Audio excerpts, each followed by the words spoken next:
وَنُنَزِّلُ مِنَ الْقُرْآنِ مَا هُوَ شِفَاءٌ وَرَحْمَةٌ لِّلْمُؤْمِنِينَ وَلَا يَزِيدُ الظَّالِمِينَ إِلَّا خَسَارًا۔ اعوذ باللہ من الشیطان الرجیم۔ پناہ مانگتا ہوں اللہ کی شیطان مردود سے۔ بسم اللہ الرحمن الرحیم۔ اللہ کے نام سے جو رحمان اور رحیم ہے۔ وَإِنَّ مِن شِيعَتِهِ لَإِبْرَاهِيمَ، اور نوح ہی کے طریقے پر چلنے والا ابراہیم تھا۔ یہاں جو واقعہ نوح علیہ السلام کے واقعے کے بعد آ رہا ہے، اس کے اندر ابتدا ہی میں اللہ نے ایک بات واضح کر دی ہے کہ سلسلہ ایک ہی ہے، یعنی نوح علیہ السلام۔ اب اس کے بعد یہ ذکر ہے ابراہیم علیہ السلام کا، اسی راستے پہ چلنے والا، اسی پکار کو پکارنے والا توحید کی ابراہیم۔ قلب سلیم لے کر وہ پہنچ گیا اپنی قوم میں، اور ان کا گاؤں ہے، ان کا علاقہ ہے، ان کی قوم ہے، ان کے گھر والے ہیں، سب لوگ اپنی برادری ہے ان کی، اور اس کے ساتھ ابراہیم علیہ السلام ہیں۔ یہ ساری اب تصویر دکھا رہا ہے اللہ کہ ایک تصویر نوح کی دیکھ لی تم نے، انہی کے طرز زندگی اور انہی کی تعلیمات کے اور لے کر آگے بڑھانے والا ابراہیم۔ اذ جاء ربه بقلب سلیم اذ قال لأبيه وقومه ماذا تعبدون أئفكا آلهة دون الله تريدون۔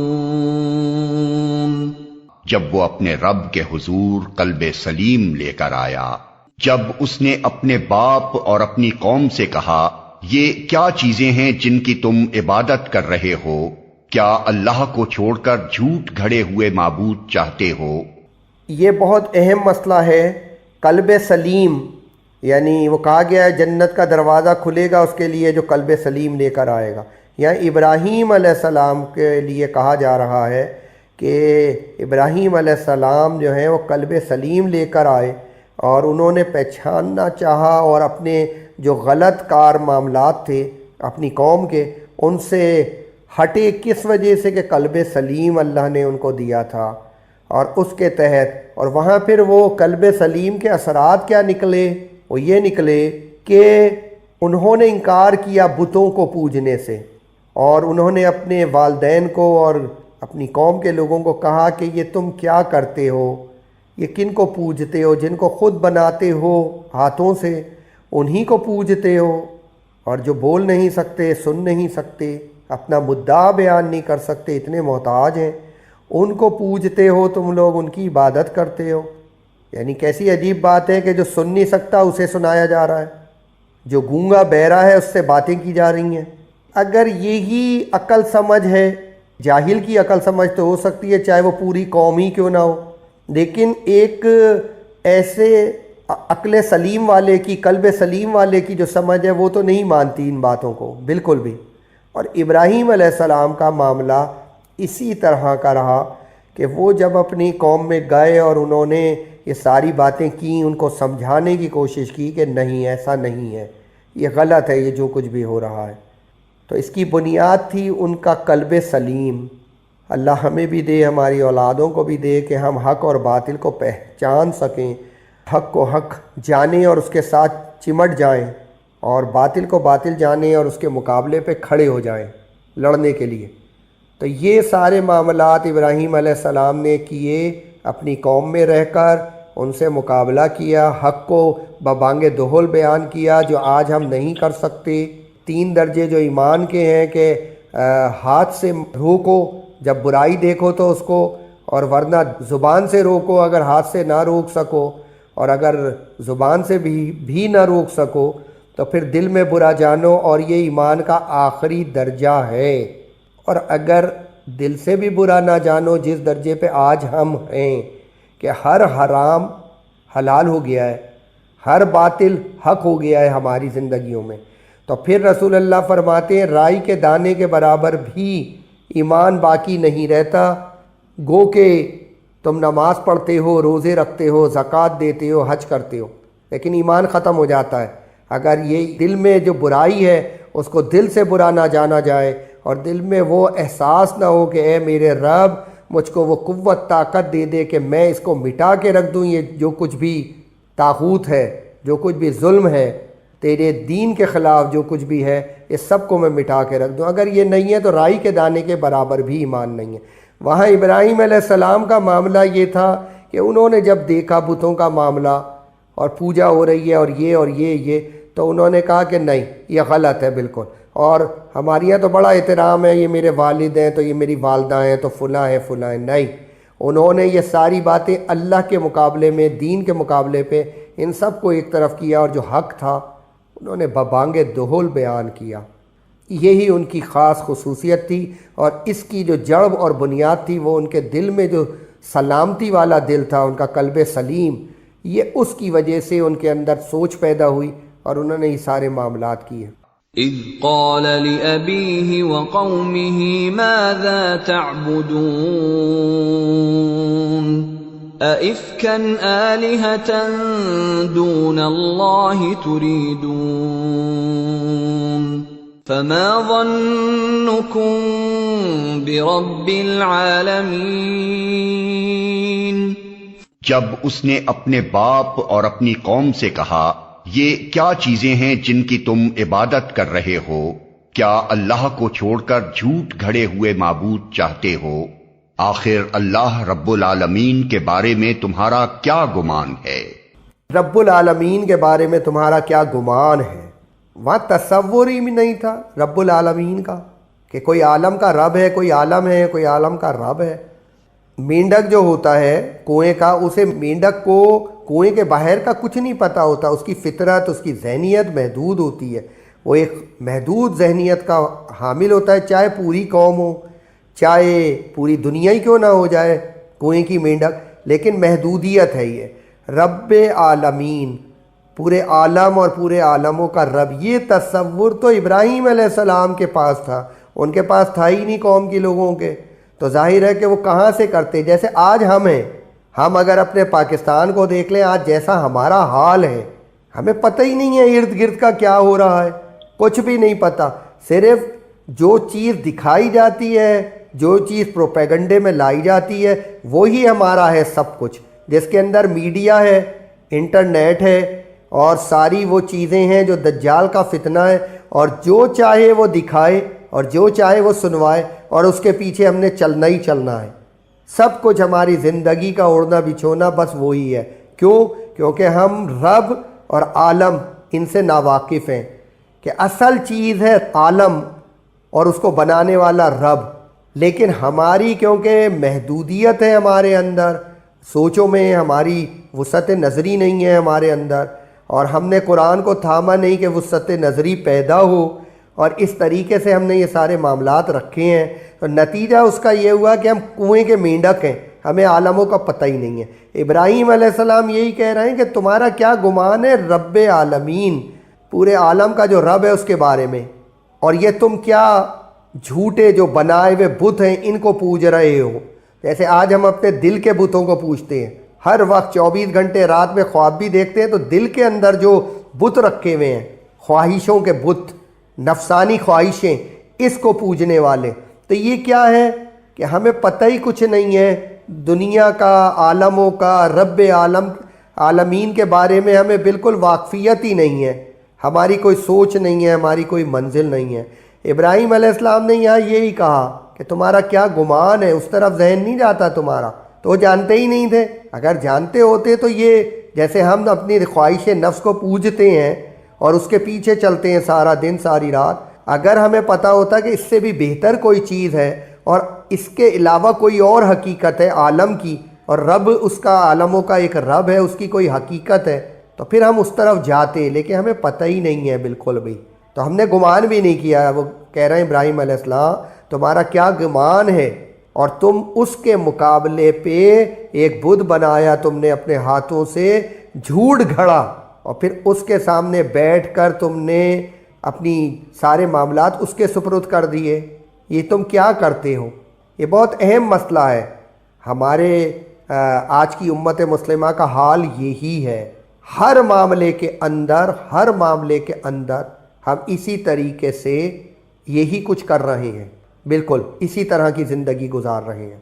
تو اگر ہم نہ قلب سلیم لے کے آئے اور اس کو ہم نے کوشش بھی نہیں کی، اس قلب سلیم کو موجود تو ہے ہمارے پاس لیکن ہم نے اس کو اجاگر نہیں کیا، ہم نے اس کو لے کے نہیں آئے سامنے، اس لیے کہ ہم قرآن سے جڑنے کو تیار نہیں ہیں، حدیث سے جڑنے کے لیے تیار نہیں ہیں. وجہ یہ ہے کہ ہم اپنی خواہشیں چھوڑنے کے لیے تیار نہیں ہیں. جو ہمارے دل میں آئے گا ہم بس وہ کریں گے، اس کے علاوہ ہماری زندگی کچھ نہیں ہے. یہ سارا معاملہ اس وقت بھی تھا اور ابراہیم علیہ السلام اسی کی طرف اشارہ کر رہے ہیں رب عالمین کے معاملے کے اوپر. فنظر نظرة في النجوم فقال إني سقيم فتولوا عنه مدبرين. پھر اس نے تاروں پر ایک نگاہ ڈالی اور کہا میری طبیعت خراب ہے، چنانچہ وہ لوگ اسے چھوڑ کر چلے گئے. میلے ٹھیلے والی قومیں ہوتی ہیں جیسے آج ہم میلے ٹھیلے والے ہیں، موج مستی ہلہ گلہ، وہ قوم بھی ایسی تھی. یہ جو پاگل پیدا ہوتی ہیں قومیں یہ وہی ہوتی ہیں، میلے ٹھیلے والی، موج مستی والی. یہ جو ہمیں ٹیلی ویژن سارا دن سکھلاتا ہے، یہ میڈیا سارا دن جس کے اوپر ہمیں لے کے جاتا ہے، ہاتھ پکڑ کے کھینچ کے لے جاتا ہے ہمیں، ہماری اولادوں کو. ہر قوم کے ساتھ یہی کھیل کھیلا شیطان نے. شیطان کا خاص طریقہ کار ہے یہ. تو وہ میلوں میں جانے والے لوگ تھے اور ان کو جانا نہیں تھا، اور ان کی یہاں ایک عقیدہ تھا ستاروں کے بارے میں، ایک سوچ تھی ان کی قوم میں. اسی سوچ کو انہوں نے آگے رکھ کر قوم کے لوگوں کو یعنی اس طرح کا ایک معاملہ کیا کہ ستاروں کی طرف دیکھ کر، اور انہوں نے پھر یہ بات کہی. یعنی ان کی قوم جو ہے وہ اسی طرح کی تھی، توہم پرست، اور اسی طرح کے معاملات میں ایک طرف ہلے گلے والی قوم تھی، میلے ٹھیلوں والی، اور ایک طرف اس طرح کے عقائد بھی تھے. انہی کا اسٹائل اپنایا. ابراہیم علیہ السلام نے کہا میری طبیعت ٹھیک نہیں ہے، لیکن دل اور دماغ ان کا کہیں اور تھا. ابراہیم علیہ السلام کی سوچ جو تھی وہ کچھ اور تھی بالکل، اور ان کا پروگرام بالکل کچھ اور تھا. اس کو انہوں نے پروگرام کے تحت یہ سارا معاملہ کیا، ترتیب بنائی کہ وہ سب میلے میں چلے گئے. انہوں نے کہا میری طبیعت ٹھیک نہیں ہے، مطلب میں نہیں جاؤں گا. اور جیسے یہ لوگ میلے میں چلے گئے سارے کے سارے، یعنی سب ایک ہی طرف تھے. جیسے آج ہم ہوتے ہیں نا کہ کوئی واقعہ ہو جائے، کوئی ہلے گلے کی بات ہو جائے تو سب ایک طرف ہو جاتے ہیں. اسی طرح سے وہ لوگ تھے بالکل. تو وہ گئے میلے میں، اور انہوں نے کیا کیا، انہوں نے پھر ظاہر ہے کہ اپنے مقصد کے تحت جو ان کے دماغ میں سمایا ہوا تھا وہ مقصد توحید کا، تو اس کے تحت پھر انہوں نے آگے سارے معاملات کیے. فراغ إلى آلهتهم فقال ألا تأكلون ما لكم لا تنطقون فراغ عليهم ضربا باليمين. ان کے پیچھے وہ چپکے سے ان کے معبودوں کے مندر میں گھس گیا اور بولا آپ لوگ کھاتے کیوں نہیں ہیں؟ کیا ہو گیا آپ لوگ بولتے بھی نہیں؟ اس کے بعد وہ ان پر پل پڑا اور سیدھے ہاتھ سے خوب ضربیں لگائی. وہ گئے وہاں پہ اور وہی بات ہوئی کہ تم بولتے کیوں نہیں ہو، تم کھاتے کیوں نہیں ہو. یعنی محتاج کو پوجنے والی قوم، بالکل ہم جیسے آج ہیں محتاج، اللہ کو چھوڑ کے اللہ کے دشمنوں کو پوجنے والے، انہی کے پیچھے چلنے والے، انہی کو اچھا کہنے والے، انہی کے گن گانے والے. یہی حال ان کا تھا. انہوں نے بت بنا رکھے تھے، ہم نے بھی کچھ لوگوں کو بت بنا رکھا ہے. کسی نے مزاروں کو بت بنا رکھا ہے، ان کے آگے سجدے کر رہے ہیں. کسی نے شخصیتوں کو بت بنا رکھا ہے، ان کے آگے سجدے کرتے ہیں. یہ سب کھیل تماشا ہے پرانا، شیطان بھی پرانا، اس کے چکر بھی پرانے. تو یہ ساری کی ساری چیزیں اس طریقے سے چلتی آ رہی ہیں اور آج بھی یہی ہو رہا ہے.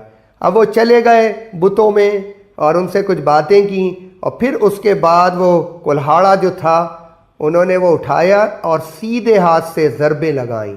یعنی سیدھے ہاتھ کا جو مقام ہے، حق اور باطل باطل سے لڑائی لڑنے والا لڑے گا تو اس کا جو ہاتھ ہوگا وہ سیدھا ہوگا، اس کی سوچ جو ہوگی وہ سیدھی ہوگی۔ سیدھے ہاتھ میں انہوں نے کلہاڑی اٹھائی اور توڑنا شروع کیا بتوں کو۔ رسول اللہ اگر بیعت لیتے تھے کسی سے تو سیدھا ہاتھ آگے بڑھاتے تھے اور اس کا سیدھا ہاتھ پکڑتے تھے، الٹے ہاتھ پہ بیعت نہیں ہوتی تھی کبھی صلی اللہ علیہ وسلم۔ ابراہیم علیہ السلام تو انہوں نے سیدھے ہاتھ پہ کلہاڑا لیا اور توڑ دیا سارے بتوں کو سوائے ایک کے جو بڑا تھا، اور اس کے کندھے پہ رکھ دیا وہ کلہاڑا، اور سب کچھ کرنے کے بعد ایک حق اور باطل کی لڑائی لڑنے کے بعد وہ وہاں سے نکل گئے۔ فَأَقْبَلُوا إِلَيْهِ يَزِفُّونَ قَالَ أَتَعْبُدُونَ مَا تَنْحِتُونَ وَاللَّهُ خَلَقَكُمْ وَمَا تَعْمَلُونَ۔ واپس آ کر وہ لوگ بھاگے بھاگے اس کے پاس آئے۔ اس نے کہا، کیا تم اپنی ہی تراشی ہوئی چیزوں کو پوجتے ہو، حالانکہ اللہ ہی نے تم کو بھی پیدا کیا ہے اور ان چیزوں کو بھی جنہیں تم بناتے ہو۔ یعنی اتنی زیادہ معمولی باتیں بھی نہیں سمجھ پا رہے تھے کہ تمہیں بھی پیدا کیا اور ان چیزوں کو، وہ لکڑی، وہ پتھر، وہ مٹی جس کے بت تم بنا رہے ہو، وہ کپڑا جس کو تم ہاتھوں سے بناتے ہو جس کو اللہ نے پیدا کیا، انہی کے بت بنا کے انہیں پوج رہے ہو جن کو اللہ نے تمہیں بھی پیدا کیا۔ تمہارا دماغ، تمہاری آنکھیں، تمہارے سارے جو معاملات ہیں وہ اللہ نے بنائے اور اللہ چلا رہا ہے اس کو۔ اور اسی طریقے سے یہ جو مصنوعی چیزیں ہیں جو استعمال کے لائق ہیں، جو استعمال کے لیے بھیجی اللہ نے، اس سے تم نے ایک وہ رب بنا دیا جو رب تمہیں پیدا کرتا ہے اور ان چیزوں کا مالک ہے، ان کو پیدا کیا ہے جس نے، اسی کے مقابلے پہ لا کے ایک چیز بنا کے کھڑی کر دی۔ یہ تم کیا کر رہے ہو؟ یعنی انہوں نے یہ نہیں کیا کہ وہ ڈر کے بیٹھ جاتے، نہیں میں نے کچھ بھی نہیں کیا، ایسا نہیں ہوا۔ کہا ٹھیک ہے، یہ تو اس طرح کا معاملہ ہے کہ توحید بیان کی جا رہی ہے، حق اور باطل کا مقابلہ ہے اور اس میں حق بیان کیا جا رہا ہے۔ آج ہم کہتے ہیں کہ نہیں چپ ہو جاؤ، خاموش ہو جاؤ بیٹا، یہ ہو جائے گا، ایسے ہو جائے گا، ویسے ہو جائے گا۔ ڈر کے زندگی گزارنا، ہر ایک ڈرے جاتا ہے، پوری قومیں ڈرتی ہیں، پاکستان کی پوری حکومت ڈرتی ہے، یعنی حکومت کے لیول پہ ہم ڈرتے ہیں۔ امت مسلمہ ڈرے جاتی ہے، کن سے ڈرتی ہے؟ جو 2 ٹکے کے کوڑا کرکٹ اللہ جنہیں کہتا ہے اللہ کی لعنت ان کے اوپر، ان سے ڈرے جاتے ہیں ہم آج۔ لیکن وہ نہیں ڈرتے تھے، ابراہیم علیہ السلام کو کچھ نہیں تھا، انہوں نے کہا ہاں توڑا ہے میں نے، لیکن تم پوچھو نا اس بڑے بدماش سے، یہ جس کے کندھے پہ کلاڑا رکھا اس نے ہی توڑا ہوگا، یہ باقی ہے، باقی سب ٹوٹ گئے، ختم ہو گئے۔ تو کہتے ہیں یہ کیسے بولے گا؟ تو معلوم ہے ابراہیم یہ بولتا نہیں ہے۔ میں کہا کمبخت، تو اس کو پوچھتے کیوں؟ گونگے کو کمبخت بول بھی نہیں سکتا اور تم اسے پوجتے ہو، تم اس کے آگے سجدے کرتے ہو، کیا کرتے ہو؟ یہ تھی وہ توحید، حق اور باطل کی جنگ جو ہمیشہ سے ہمیشہ رہے گی، اور جس میں ہمارا کوئی حصہ نہیں ہے، بلکہ ہمارا حصہ یہ ہے جو باطل مل جائے ہمیں اس کو اپنا لو، اس کو زندگی کا اوڑھنا بچھونا بنا لو۔ آج ہمارے گھر میں ہر طرف باطل ہے، یہ قالین یہ باطل ہے، یہ صوفے یہ باطل ہیں، یہ ایملشن پینٹ یہ باطل ہے۔ ہم نے ساری اپنی جتنی صلاحیتیں اور جتنی اللہ کی دیوی امانتیں تھیں، روپیہ پیسہ تھا، سب ان کاموں میں لگایا۔ دکھاوا۔ ہمیں بلب نہیں چاہیے لگانے کے لیے، ہمیں فانوس چاہیے، ہمیں رنگ نہیں چاہیے، ہمیں ایملشن پینٹ چاہیے، ہمیں فرش نہیں چاہیے، پہلے ہمیں ٹائل چاہیے، اس کے اوپر بھی ہمیں موٹے قالین چاہیے، دکھاوا، اور ان کے اوپر پھر ہمیں بہترین فرنیچر چاہیے، ڈیکوریشن چاہیے، یہ سارے معاملات۔ تو ہم بھی کیا ہیں؟ ڈھونگو، منافق، اور اس کے پھر منافقت کے نتیجے بھی ہیں۔ ایسا نہیں ہے کہ صرف منافق ہیں اور نتیجے نہیں ہیں۔ یہ دنیا میں آج ہم غلام کیوں ہیں؟ اسی وجہ سے غلام ہیں ہم، پوری زندگی ہماری اسی طریقے سے گزرتی ہے، ہم جی نہیں سکتے۔ آج ان کی دوائیں نہ ہو تو ہم مر جائیں گے، آج ان کے کھانے پینے کی چیزیں نہ ہو ہم مر جائیں گے۔ انہوں نے ہمیں مکمل محتاج بنا لیا ہے۔ یہ اس وجہ سے ہوا کہ ہم جو توحید تھی اس کو نہ سمجھ سکے، اپنے رب کو نہ پہچان سکے، اور کسی نے بت پوجے، کسی نے مزار پوجے، ان کی چوکھٹوں پہ سجدے کیے، اور کسی نے اپنی خواہش نفس کو پوجا، اپنے دل کو پوجا، جو دل نے کہا اس نے وہ کیا۔ اور یہ وہ لوگ ہیں جو تہجد تک کے نمازی ہیں، چاہے میں ہوں یا کوئی بھی ہو، ادھر نمازیں ہیں، تیرا دل تو ہے صنم آشنا، تجھے کیا ملے گا نماز میں، اور دوسری طرف دل کے اندر صنم رکھے ہوئے ہیں، بت رکھے ہوئے ہیں، دنیا کے بت، بڑی گاڑیاں ہیں، پوری زندگی ہائی فائی زندگی ہے، اور اس کے ساتھ ہم مسلمان ہیں۔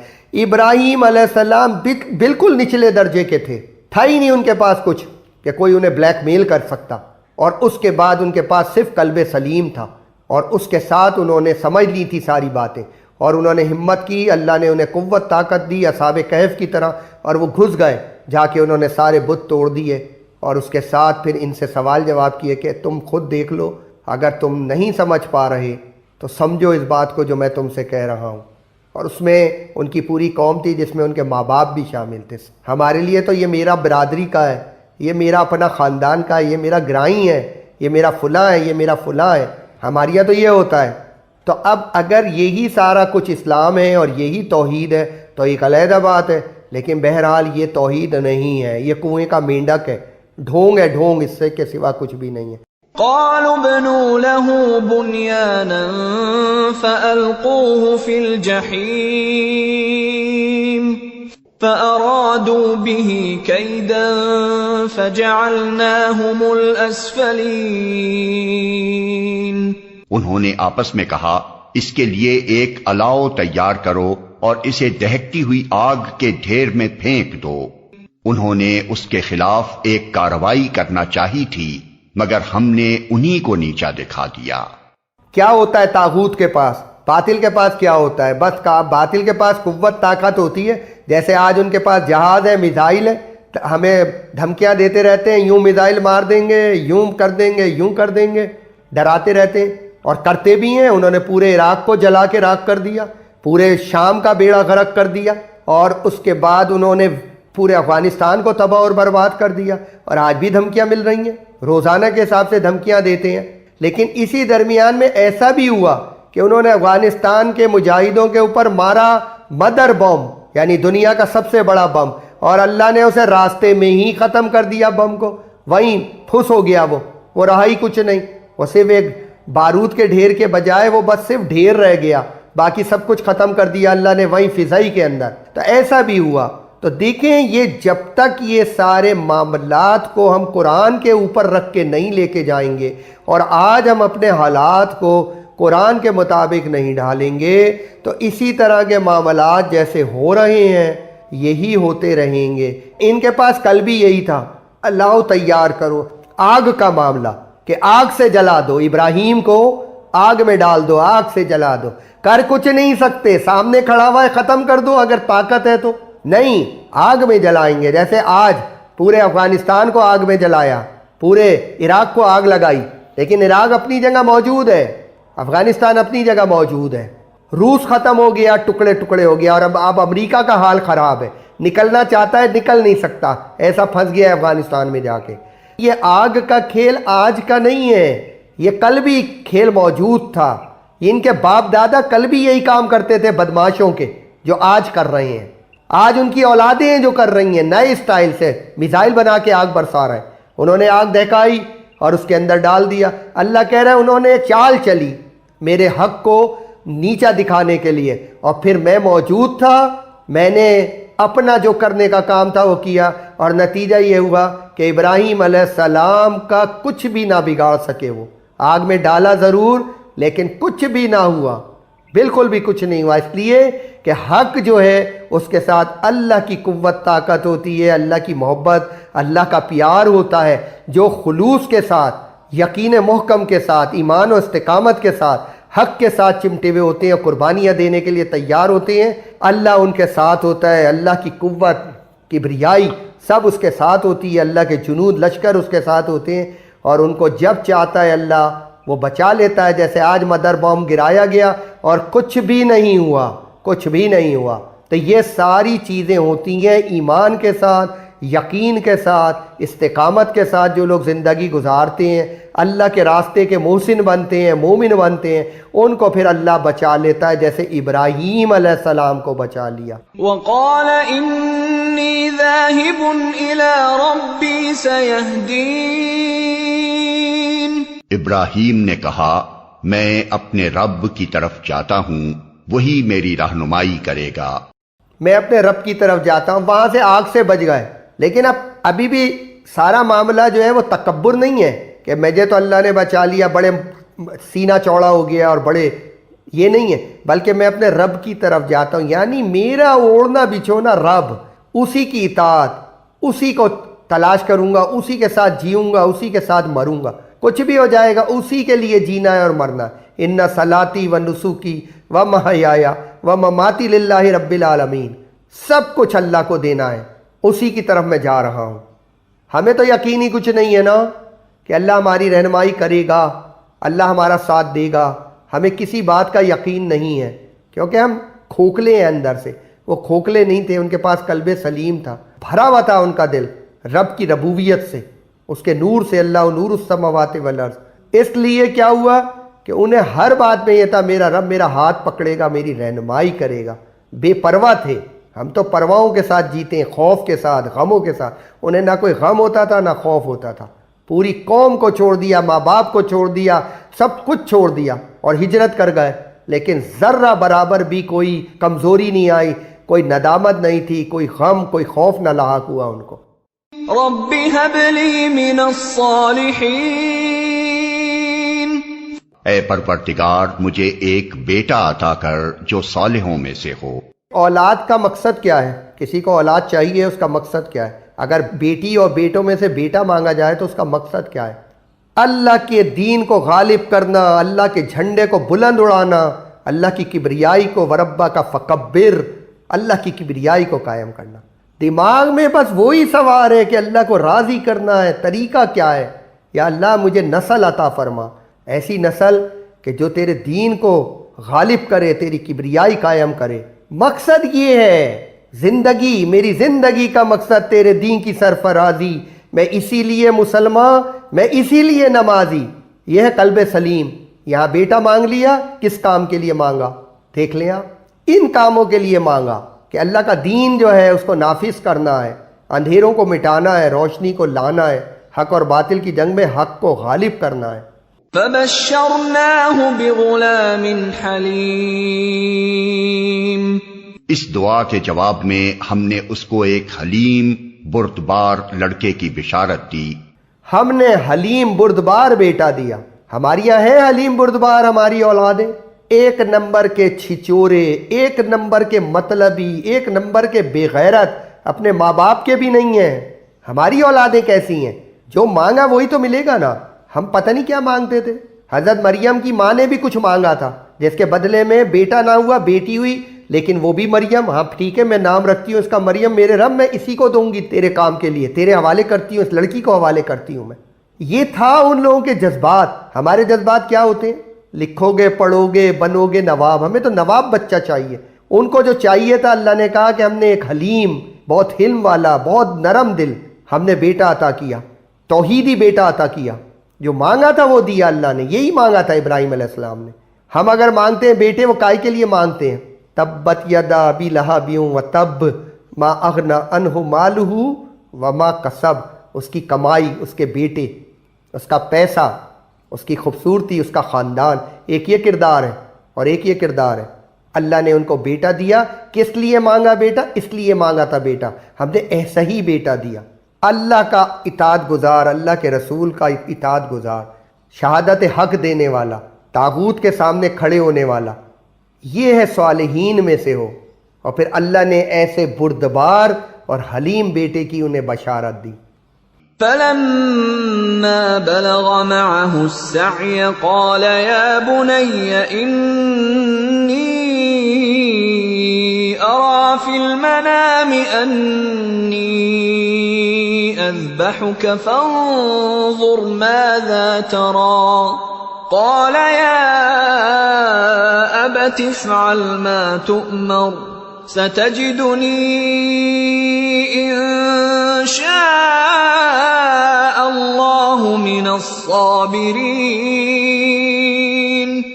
وہ لڑکا جب اس کے ساتھ دوڑ دھوپ کرنے کی عمر کو پہنچ گیا تو ایک روز ابراہیم نے اس سے کہا، بیٹا میں خواب میں دیکھتا ہوں کہ میں تجھے ذبح کر رہا ہوں، اب تو بتا تیرا کیا خیال ہے؟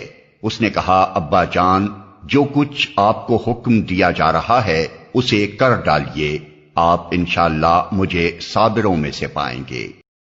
کہ خواب میں صرف دیکھا ہے کہ میں قربان کر رہا ہوں اپنے بیٹے کو، اور انہوں نے بیٹے سے کہا کہ بیٹا میں نے تو رات خواب میں یہ دیکھا ہے، اور وہ بیٹا لڑک پن کا بیٹا، مانگا گیا وہ بیٹا، اسی لیے تو مانگا تھا صالحین میں سے بیٹا، تو اب وہ صالحین کا نتیجہ کیا ہے کہ وہ قربانی دینے کے لیے تیار ہے، محسن بننے کے لیے تیار ہے، محسن قربانی دینے کے لیے تیار ہے۔ وہ کہتا ہے بابا جان جو کہا جا رہا ہے وہ کر گزریے، آپ مجھے صابروں میں سے پائیں گے۔ چاہیے کسی کو یہ بیٹا، کوئی کرتا ہے یہ دعائیں کہ مجھے جیسے ابراہیم علیہ السلام نے مانگی تھی اولاد، ایسے ہی مجھ کو اولاد دے دے، جو قربانیاں انہوں نے اور ان کی اولادوں نے دی ہمیں بھی وہ اولادیں دے دے۔ اللہم صلی علی محمد، یہ جو ہم کہتے ہیں درود پڑھتے ہیں تو درود تو اللہم سے شروع ہوتا ہے، یہ تو دعا ہے، تو یہ دعا کو ہم دعا کے انداز میں کبھی ہم نے مانگا ہے کہ ہمیں بھی ابراہیم اور ان کے گھرانے والی حسنات دے دے، اسماعیل اور اسحاق دے دے، یعقوب دے دے؟ ہمارے تو ذہن میں کہیں بھی نہیں ہوتا۔ ہمیں تو بڑے سے بڑا انگریزی اسکول چاہیے اپنے بچے کے لیے، اور بڑے سے بڑی یونیورسٹی چاہیے، دنیا کی سب سے مہنگی یونیورسٹی چاہیے اپنے بچے کے لیے۔ کیا صالح پیدا ہوتے ہیں ان یونیورسٹیوں میں، اسکولوں میں؟ صالحین کی جگہ ہیں وہ، ان کی تربیت ہوتی ہے۔ یہ 15 سال 18 سال جو ہمارا بچہ گزارتا ہے اپنی عمر کے، تو باتیں کر لینے سے تو نہیں ہوتا۔ بہرحال جو ہماری سوچ ہوتی ہے وہی ڈھل جاتی ہے، جیسے ابراہیم علیہ السلام کی سوچ ڈھلتی چلی گئی۔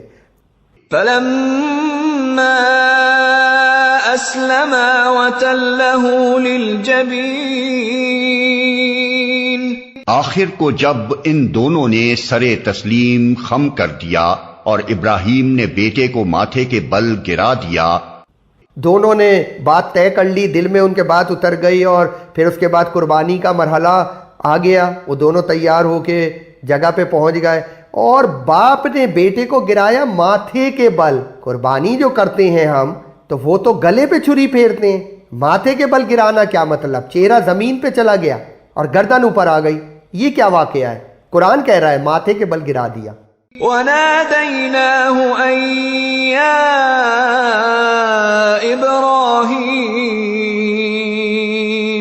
قَدْ صَدَّقْتَ الرُّؤْيَا إِنَّا كَذَلِكَ نَجْزِي الْمُحْسِنِينَ إِنَّ هَذَا لَهُوَ الْبَلَاءُ الْمُبِينُ۔ اور ہم نے ندا دی کہ اے ابراہیم تو نے خواب سچ کر دکھایا، ہم نیکی کرنے والوں کو ایسی ہی جزا دیتے ہیں، یقیناً یہ ایک کھلی آزمائش تھی۔ یہ کھلی آزمائش تھی، ہم قربانیاں نیکی کرنے والے اپنے محسنوں کو ایسی جزا دیتے ہیں۔ کیا ہوا؟ ماتھے کے بل اس لیے لٹایا کہ باپ اور بیٹے کے چہرے ایک دوسرے کے سامنے نہ آئیں اور زمین کی طرف منہ کر دیا جائے اسماعیل کا، تاکہ چھری چلاتے وقت کوئی موقع نہ رہے کہ باپ کی بڑھاپے کی اولاد دعائیں مانگ کے جس کو لیا گیا ہے اللہ سے، کہیں ایسا نہ ہو کہ کوئی شفقت بیچ میں آ جائے اور چھری جو ہے وہ اس طرح نہ چل سکے جیسی چلنی ہے اللہ کے راستے میں۔ اللہ کی راہ میں جو قربانی دینے کا جذبہ ہے اس میں کوئی کمی نہ آ جائے، اس لیے ان کو ماتھے کے بل گرایا، اپنا بیٹا، اپنی دعاؤں کا صلہ، اور اس حالت میں کہ وہ لڑک پن کی حالت میں ٹین ایجر تھے، اس حالت کا بیٹا، اور جب چھری چلانے لگے تو پھر اللہ نے اس کو قبول فرمایا، اپنے محسن کی قربانی کو جس نے احسان کیا، احسان مندی کی جو روش تھی اس کو قبول کیا اللہ نے، اور ان کے اوپر سلامتی بھیجی اللہ نے۔ سلام ہو ابراہیم کے اوپر جس نے اپنا خواب سچ کر دکھایا۔ ہم تو جو حقیقتیں ہیں وہ نہیں سچ کر کے دکھا سکتے، وہاں تو خواب کے اشاروں کو بھی سمجھ لیتے تھے نوجوان اور بوڑھے، اور اس کے بعد اس پہ عمل کر جاتے تھے، اور درمیان میں یہاں نہیں ہے، ورنہ ہاجرہ کا کردار بھی ہے علیہ الرحمہ، ان سے بھی یہ ساری رائے لی گئی ہے، شیطان نے ان کو بھی بہکایا ہے، لیکن انہوں نے ایک نہیں بات کہی، انہوں نے کہا نہیں، جو کچھ اللہ ابراہیم کو دکھا رہا ہے یہ بالکل برحق ہے، کوئی حجت نہیں ہے، بالکل بھی کوئی رکاوٹ نہیں بنی بیوی۔ آج سب سے بڑی رکاوٹ اولاد کو تباہ کرنے میں بیوی بنتی ہے۔